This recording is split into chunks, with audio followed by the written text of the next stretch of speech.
Okay.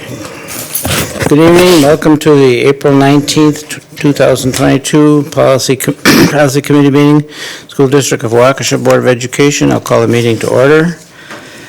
First in line is verification of meeting posting. Julie, properly posted. Thank you. And there's also the opportunity for, let me split this around, opportunity for public comment. We have one this evening. Paul, you may speak, and you can go beyond your 3 minutes if necessary.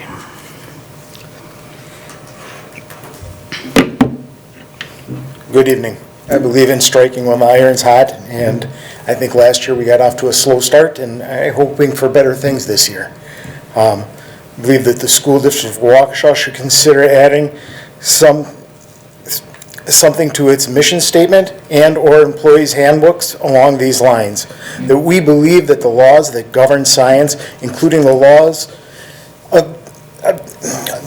science of biology, we believe that biology teaches us that we believe that biology teaches us that there are only two sexes, male and female, and that is determined at the moment of conception. We will not tolerate any employee attempting to confuse or alter a child's conceived sex. Any attempt to do so will result in the immediate removal from classroom duties pending termination. Something along that lines in the employee handbook, that we will not tolerate anyone messing with a child's psyche. And also, to go on, we support our female athletes and their right to compete on a level playing field with and against other female athletes, and that Title IX was written to empower female athletes and to give them an equal opportunity to advance in their sport. Also, Title IX was written to promote female athletes and to give them the equal opportunity to obtain athletic scholarships. These are general things that this board needs to take a stand on. If it doesn't take a stand on, it will be weakened and attacked. They are attacking these things right now, and this has got to be stood up for, that we support our female athletes, that opportunity that is given them to compete is theirs. We have a student coming through. He's going to start a freshman at South this year. She's got a chance to shoot for the Olympics in swimming. She won nationals this year in Florida. She's an incredible swimmer. Her spot should not be taken by someone else, by someone who has a born advantage over her. I also want to talk a little bit about this, what governs this boardroom. What is the main authority and control over how this boardroom is run? And that is that door. That door sets forth everything how this room is run. Whether it's a closed door or open door, state statutes will determine how it's run. What I say here and what I can come up and say here is determined by a federal jurist. A judge said what I can and cannot say. You have the authority to limit my time. You have the authority to make me stick to a topic, to an agendized topic. You don't do those things. When I speak, it is my time, and I have the right to say what I feel. And I'm going to quote something that Judge Lynn Edelman said 2 years ago, what he wrote. Judge weighs in his decision, U.S. Eastern District Court of Wisconsin, Judge Lynn Edelman said the case did not require him to determine whether Anderson's comments towards Hansen displayed religious intolerance or were inappropriate, hateful, or offensive, saying that the First Amendment would protect Anderson's right to make them.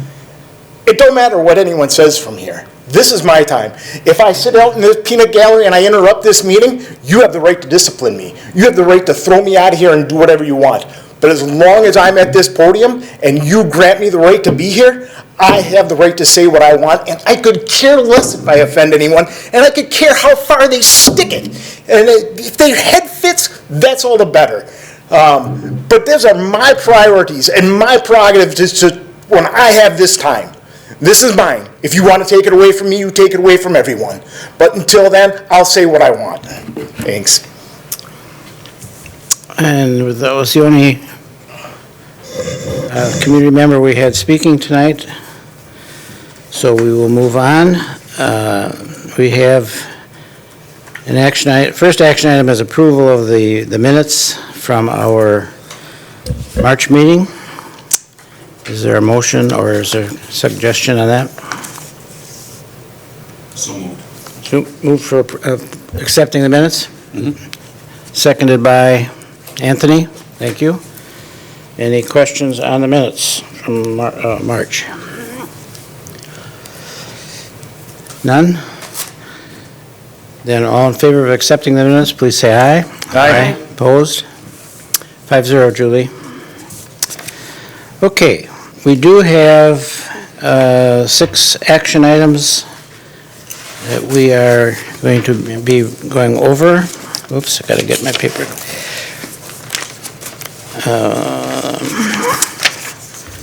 One more page. First is action item policy 2210, curriculum development. These are all existing policies that have something that's being adjusted on it. Joe, do you want to? Yeah, so in 2021, Wisconsin Act 30 amended Section 121.021L8 to require instruction regarding the Holocaust and other genocides at least once between grades 5 through 8 and once in grades 9 through 12. And this is going to be a requirement for the beginning of the 22-23 school year. So this is a policy recommendation to remain compliant with law. You can see that on page 2 where the statutory citation is referenced, as well as item O where they reference the instruction in the Holocaust and genocides. And that's once between 5 and 8 and once between the 9 and 12 years. You have to do that. Correct, yes. Okay. Any questions about that? This was a change from where? This is a statutory change from the state level, Wisconsin Act 30. State. Yep. Okay, thank you. Question, Kelly? It's not actually related to the changes, but something that just caught my attention in reviewing the policy is this second group of bullet points, item C, where it says, the board directs that the curriculum of the district be consistent with the district's philosophy. Where is that philosophy? That is under, That's it would be in the bylaws. There's a statement of philosophy. that's the one that we're referring to. Yep. Okay. Okay. Any other questions on 2210? If not, I will be seeking a motion for approval of accepting this one change to that policy. So moved. Moved by Patrick McCaffrey. Is there a second? Anthony was going to second that. Further questions or discussion on 2210? Seeing none, all in favor of accepting it, please say aye. Aye. Opposed? 5-0. Julie? Thank you. And that takes us to 2414, human growth and development. We have, well, this one has an overload of changes on it. Yeah, so this policy was updated. You can see a lot of green and red struck in there. They recommend that we make the, structural changes to the policy just to follow along with what the state statute requires around human growth and development. The addition to this policy is the addition of, and I apologize that I don't have it highlighted here. It's the addition of the ability under line H, page 2 of 3 of the policy, explain the process under which a parent of a newborn child may relinquish custody of the child to law enforcement, emergency medical services practitioner, or hospital staff member. So this does give the provision of instruction to students on where a newborn baby could be dropped off for safety of the child. That's a significant change. That is The rest of them are really just moving them from one place to the other. Yep, and that's to remain in compliant with 2021 Wisconsin Act 90. Okay, thank you. Joel? Questions or discussions on 2414?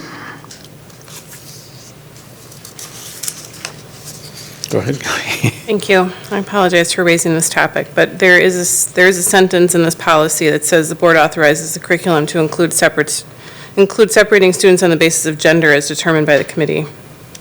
Do we have definition of gender in the district?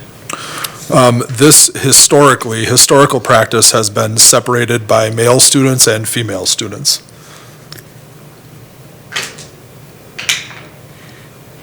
So our historical practice has been to separate male and female. Okay. I don't think, I mean, with these, the changes that are proposed, I don't think that was the intent to bring this topic up, but I do think it's something that we need to make sure there's some clarification on how we approach that. I do believe, I'm looking to Dr. Siebert, but I think we have human growth and development as a possible review within this next school year. I think the committee has to come together. Yeah. And that would be a Yeah, I great think thing. that would be appropriate. So you're going to hold that off for now, and then that'll come up with that study. Okay, I'm okay with that. thank you. Any further comments on 2414? Then at this point, I will seek an approval for approving the acceptance of 2414 as reorganized and with the addition of the H item. So moved. Moved by Patrick, Second. seconded by Greg. Further discussion? All in favor of accepting 2414 as presented, please say aye. Aye. Opposed? Julie, 5-0.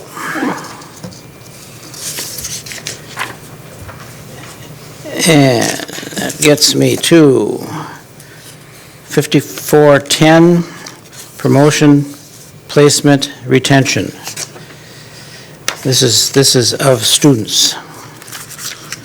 Correct. So Wisconsin Statute 118.33.6 requires that we spell out what the promotion measures will be from 4th to 5th grade and from 8th to 9th grade.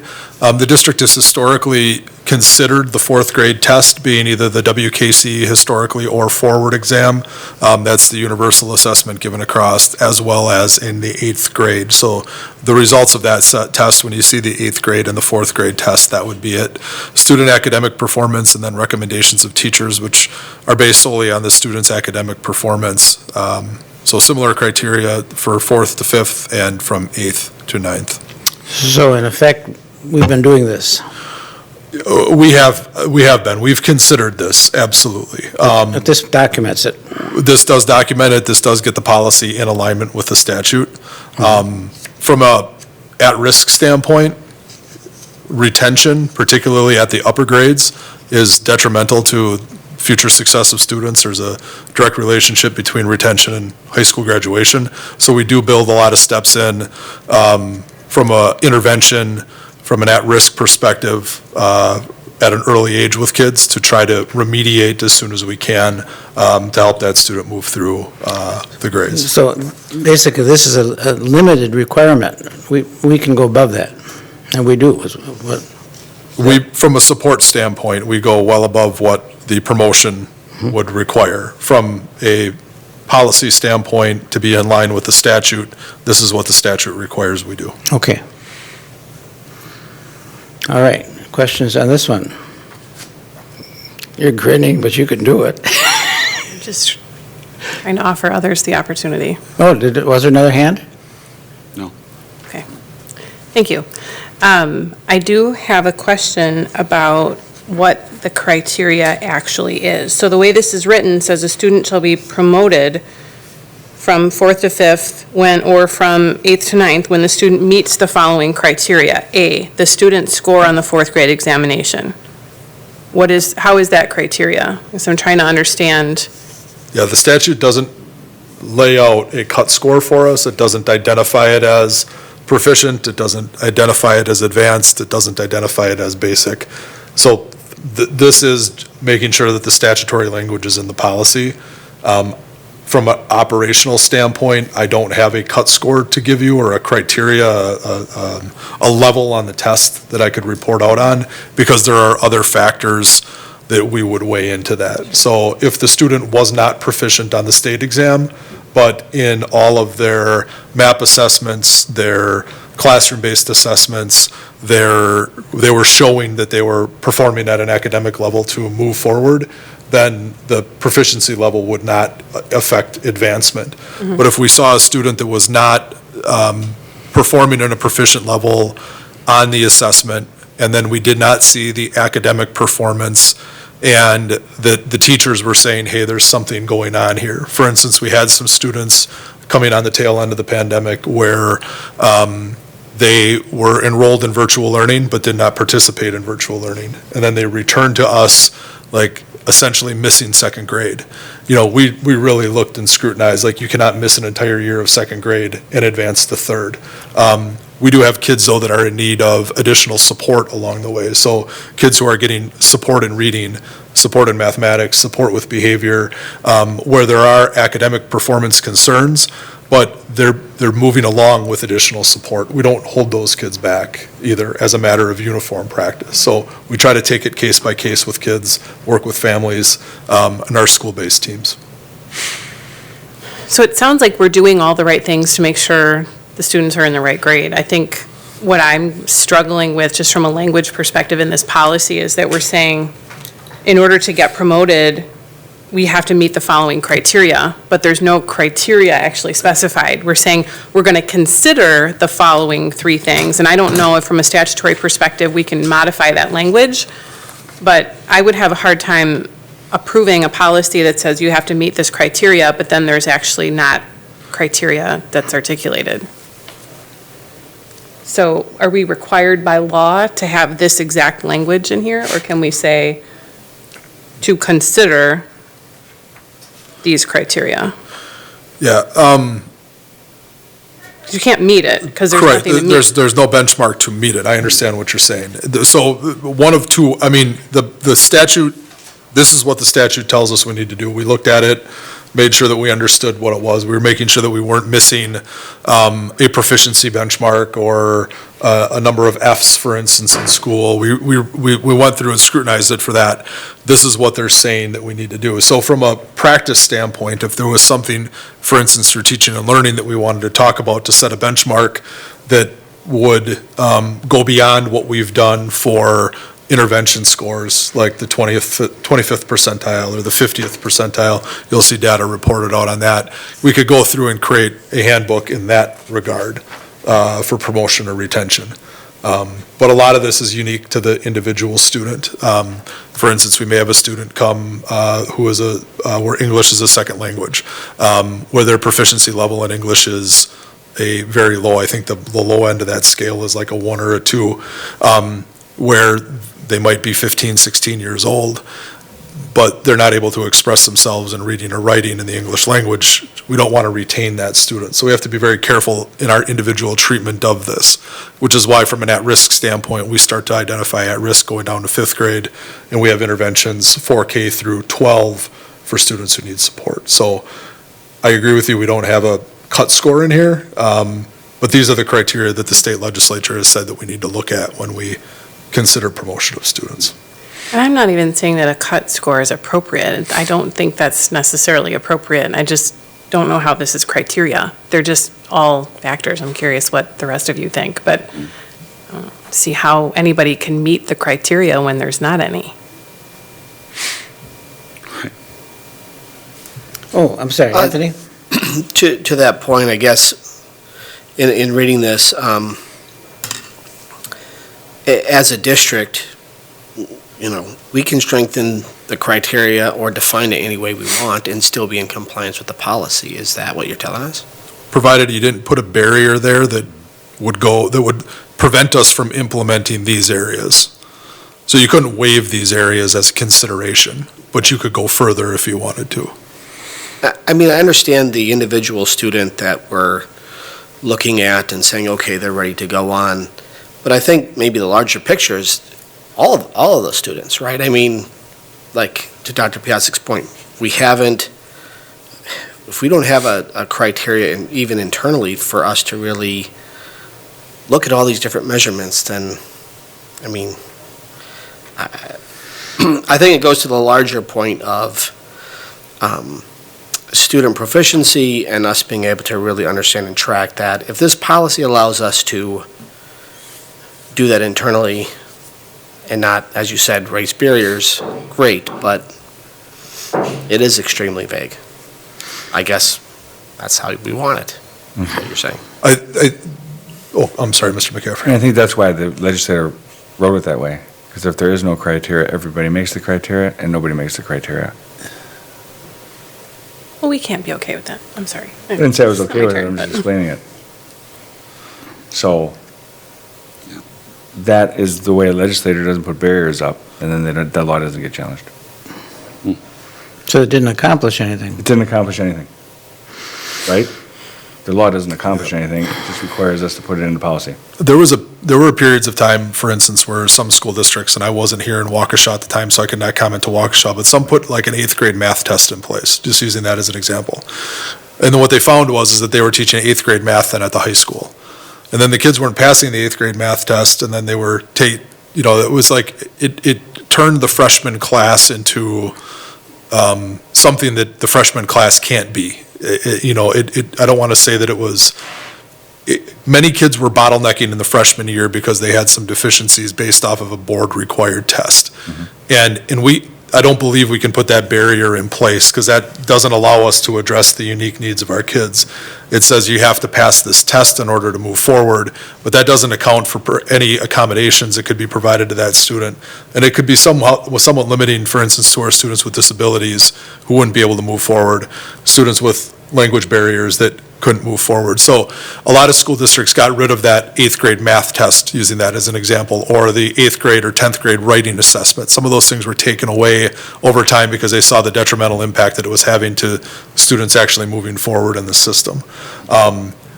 This is the statutory language. This was written by the lawmakers. I think that if this was something that we wanted to explore more fully, it would be something, good work, I think, with teaching and learning, where we could, have a really good understanding, as Amy has come in and presented data, like, what does that data mean? How many kids are falling within the categories?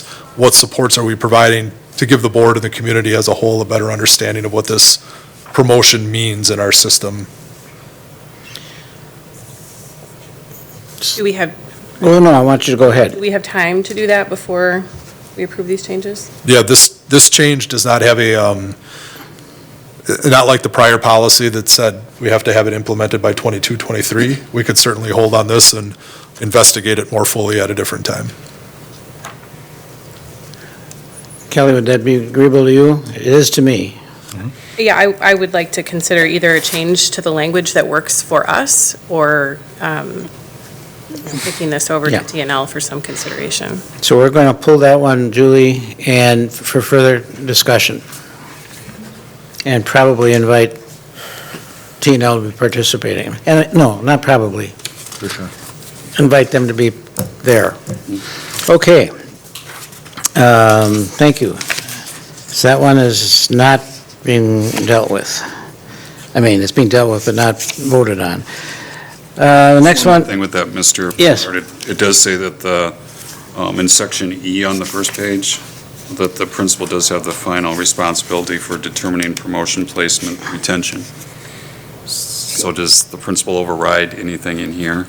I mean, at Well, it'd have least to at this time. It would have to be, the principal with their school teams, along with collaboration with parents, have the discussion, is retention appropriate Right. or not for a student. Knowing that, 15 to 16% of our students are students with disabilities receiving IEP services. We have another 500 or 600-ish Section 504 plans in the district where kids are getting formal accommodations, and we have many other students who are receiving academic interventions. We do know that there's a very comprehensive discussion that parents are involved with as to, are we going to move forward, are we going to retain a student in the system. And this discussion really kind of dies off when you get into high school, because at that point, it's a credit-based discussion. The credits you earn freshman year plus sophomore year, so on. It gets to graduation, and then we look at other alternative ed opportunities for kids to help them graduate at that time. Thank you. Okay.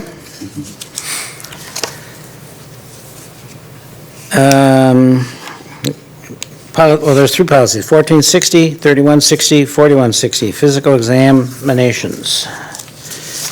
And Joel? Yeah, so this really talks about exemptions for faith-based criteria for medical care, if you're going to require the physical examination, and then tuberculosis as a diagnosis. And so each of the three policies is similar because it just touches on an employment group. You can see in the first paragraph on the first page that talks about being in a position that involves direct contact with children or the preparation of food for children. That is an area where, we can require the examination. There is on the second page of the policy that no physical examination may be required of any employee who has filed an affidavit with the Assistant Superintendent for Human Resources requesting such an exemption on the basis that the employee relies on prayer, spiritual healing. So there's more information in there about a potential waiver of that. And then there's just the protection under the Wisconsin Fair Employment Act and the Americans with Disabilities Act. And the changes are the same in all three of these policies, right? Correct. There's just a little bit more meat on the first one, that's the administrative one. I just reviewed the administrative one just because it was the first policy in the Yeah, sequence. that's fine. But very similar for They're being dealt the with support the same. staff and for the professional staff. Okay, these three policies can be done as a group, or we can separate them if need be, it's all the same, so. Questions on 1460, 3160, or 4160? Seeing none? Then I will seek motion for approval of these three policies as presented. So moved. Moved by Patrick, seconded by Kelly. Thank you. Excuse me. Any further discussion? All in favor of accepting the changes or additions to policy 1460, 3160, and 4160, please say aye. Aye. Opposed? 5-0, Julie. And we have another combination one coming up.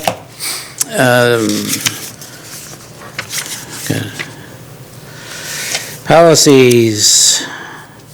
Drug-free workplace policies, 3122.01 and 4122.01. Yeah, these were updated. They were formatted a little bit better for the ease of the use under prohibited acts and permitted acts. The one addition to this was just to provide some clarification around prescription drugs. Just legally prescribed prescription drugs. That may sound like a bunch of jargon, but if both my wife and I are prescribed, my wife is prescribed like oxycodone for an injury, and I bang up my knee, I can't have her oxy with me at work and have that considered legally prescribed because it wasn't prescribed to me. So that's the additional clarifying language in this.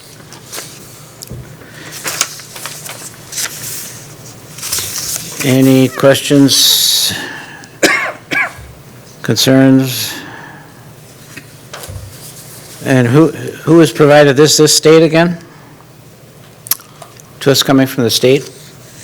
This is just evolved over time as issues. Okay. So Neola made the recommendation that we clean it up for the ease of use of our employees. So that was the structural things that you see, the new headings and things. But as Neola was working with school districts, they were finding that there were employees who were arguing that, like using my example, that I was entitled to take my wife's because it was a prescription drug. It wasn't an illegal drug, but it was just illegal for me to use. So that's why they added that clarifying statement in there. And it makes sense. Further discussion or questions on these two policies? By the way, it covers All professional level, not just normally the second level.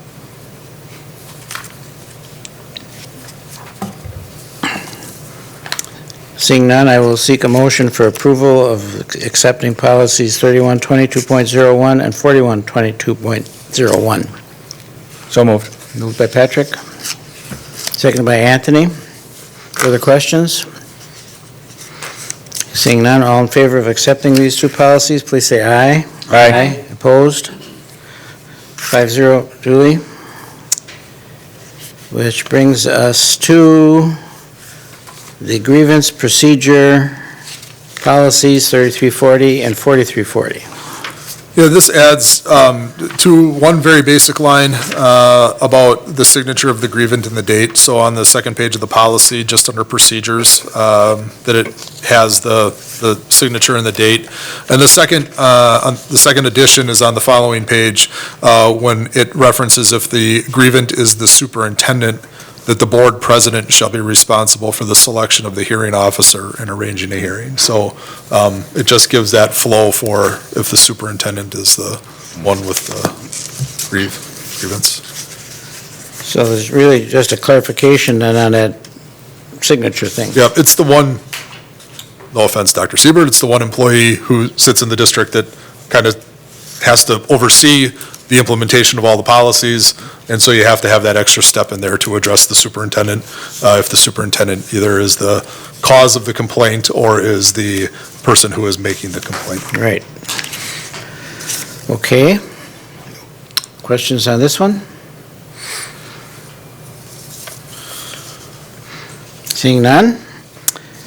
Policy 3340 and I lost my place, sorry. 3340 and 4340. 4340. I will seek a motion for approval of 3340 and 4340. So moved. Ooh, we have a race. You've had two, you can have this one. That's fine.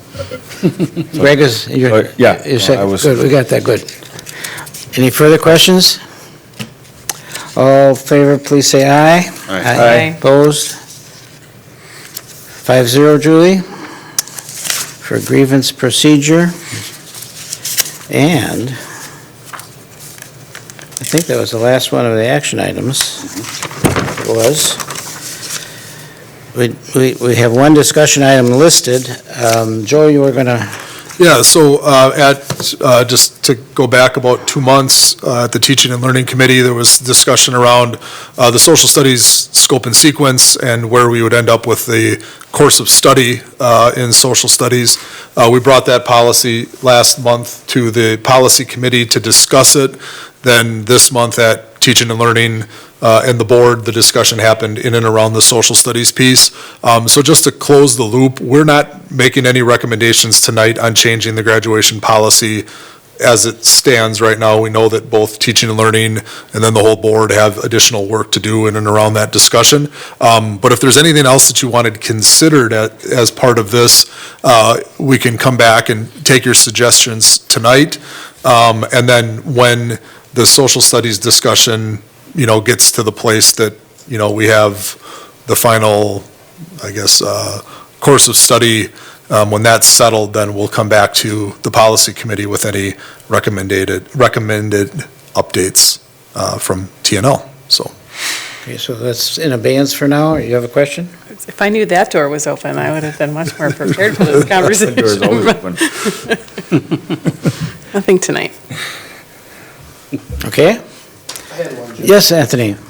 One general question. We've been talking about finance, I know it's an elective, but in the social studies discussion we've been having, where does that fit? It fits as an elective, it's its own, how would we, where would we put that in the future, or what? It's still, I know it's really not anywhere in here. it will be at, It could become a requirement in the future. It could be. yes. So- It's still in the works at TNL. Right. I guess my overall question is, because it doesn't necessarily fit into any of these categories, Will we just leave it as an elective? Yeah, so currently, economics is built into the social studies course of study. Not all the time, but in many instances where there's a policy that, it would fall down to who's teaching it as to where, for instance, personal finance would fit into the mix. Not that it would end up in like a math department, but if it did end up in a math department, you might put it in the math credits. If it's taught by the social studies department, you would put it in the social studies requirements. And then you would assign the number of units that you wanted. So it could be a required social studies credit. It currently sits as an elective credit for kids. So that it really comes down to, once the final decision is made in the TNL and board level, where we place it, it's just going to really fall into who's teaching it. Yeah. In just looking at how this is broken down, I noticed, for instance, health is a half credit. I mean, I hear what you're saying. I appreciate that's where it's been, stuck with economics, so to speak, in a roundabout way. Could it potentially be broken out as a half credit in the future somewhere if we were to either have to put it in or want to put it in? I guess is my question. So on this, if we had a total of 25, could, finance be broken out as a half credit and then electives be like 9? Now, just as an example. Yeah, it could sit as one of the required classes. I guess part of the bigger discussion, perhaps Dr. Piasek was going there, it's like, at what grade levels are we going to have kids take some classes? That can drive some of this discussion as well. So like if all ninth graders were required to take human geography as an example, and a half a credit of economics, that would just be assigned then to ninth grade, spelled out in a social studies credit. I'm only using that as an example. If you were going to make that tied to the senior year, then, seniors then would be required to take one of the 3 courses that are listed right now, but a half a unit of. So we would just put it in there based off of what year we thought it was appropriate for kids, 10 through 12 or mandatory at freshman year. Okay. I think, just to make something clear for you, Anthony, that decision has to come out of TNL.